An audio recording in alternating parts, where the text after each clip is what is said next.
Everyone, welcome back to my channel Megha's blog. তো চলো আজকের ভিডিওটা এখান থেকে শুরু করা যাক। আজকে রেডি হয়ে কোথায় যাচ্ছি বলো তো? আজকে যাচ্ছিলাম করুণাময়ী মন্দিরে মায়ের কাছে পুজো দিতে। তো এদিকে আমি আর আমার জেঠিমা দুজনেই বেরিয়ে পড়েছি। অনেক দিনের ইচ্ছা ছিল মায়ের কাছে যাব, তো ফাইনালি আজকে যেতে পারলাম। তো এই দেখো এখান থেকে আমরা ডালা কিনছিলাম, তো ডালা কিনে এখন মন্দিরের ভেতর যাব। আর আজকে কিন্তু আমরা একা আসিনি, আমাদের সাথে আরও একজন এসেছে। কে এসেছে ফুল ভিডিওটা দেখতে থাকো, তাহলেই জানতে পারবে। তো এখন মায়ের মন্দিরের ভেতরে যাচ্ছি পুজো দিতে যাবো বলে।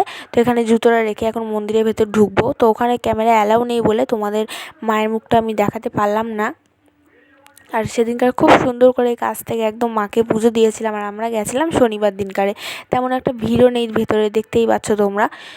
তো এই দেখো আমাদের সাথে কে এসেছিলো বলো দেখি, আরেকজন দিয়া এসেছিলো আমাদের সাথে। আমি, জেঠিমা, দিয়া তিনজনেই গেছিলাম সেদিনকার মায়ের কাছে পুজো দিতে। আর আমরা গেলাম শনিবার দিনকারে সেদিনকারে ওখানে ভোগ খাওয়াচ্ছিলো। আর প্রচুর লাইন পড়েছে, তোমাদেরকে দেখাবো সেটা। দেখো কত লম্বা লাইন পড়েছে, দেখতেই পাচ্ছ তোমরা। আর মন্দিরটা ঘুরে ঘুরে তোমাদের দেখালাম, কত সুন্দর দেখতে মন্দিরটা।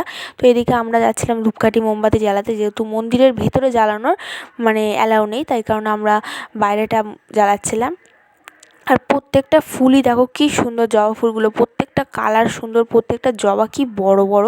ওখানে হাত দিয়ে দেখানোর অ্যালাউ নেই, তার জন্য আমি তোমাদের দূর থেকে ভিডিও করে দেখালাম। আর এই যে এখন আমরা লাইনে দাঁড়িয়ে পড়েছি প্রসাদ খাওয়া বলে। প্রচুর লাইন ছিল, তো আমরা 3 নম্বরে বসেছি, 3 নম্বর ব্যাচে বসে পড়েছি আর কি। তো এই দেখো দিয়া এদিকে ভিডিওর দিকে মুখ বাড়িয়ে দেখছিল।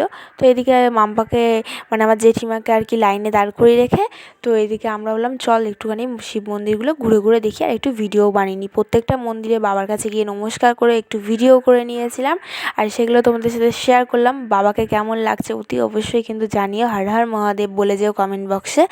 আর এই দেখো বাবার কাছে এখন নমস্কার করে নিচ্ছি। তো চলো তারপরে এখান থেকে যাব সোজা এখন প্রসাদ খেতে। প্রসাদে ছিল হচ্ছে খিচুড়ি, বেগুনি, চাটনি, পায়েস, আর হচ্ছে বাঁধাকপি, একটা চচ্চড়ি টাইপের ছিল। তো আজকের ভিডিওটা তোমাদের কেমন লাগলো অতি অবশ্যই কমেন্ট করে জানিও। আর ভালো লেগে থাকলে like, comment, share and subscribe করো। চলো দেখা হচ্ছে নেক্সট